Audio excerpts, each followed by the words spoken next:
May nagtatanong sa akin, sabi niya, "Marco, paano ka nakakapaggala? Eh, 'di ba may trabaho ka?" Kasi sa Pilipinas, 'di ba trabaho 6 days, 7 days, 5 days. Dito kasi per oras. 'Pag na-meet mo na yung 38 hours mo per week, stop ka na mag-work. Sumobra ka or sumakto, gano'n pa rin yung bayad mo sa case ko. Pero minsan kasi 'pag sumosobra ako, mas binabayaran nila ako mas mataas. Mas pinipili nilang di ka pa sobrahan, sinasakto nila. Siguro ewan ko kung ako lang, kaya tayo nakakagala kasi ang binibigay lang na schedule sa atin is 4 days. Pwede ba ako magtrabaho sa ibang kumpanya?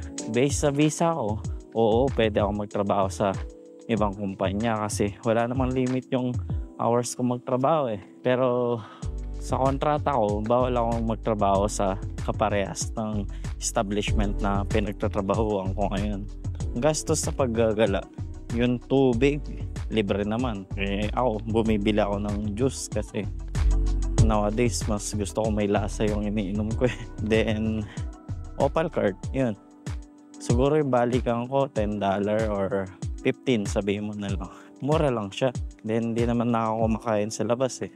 Mostly, ikot-ikot lang ako pag kumain ako. May kasama, gano'n.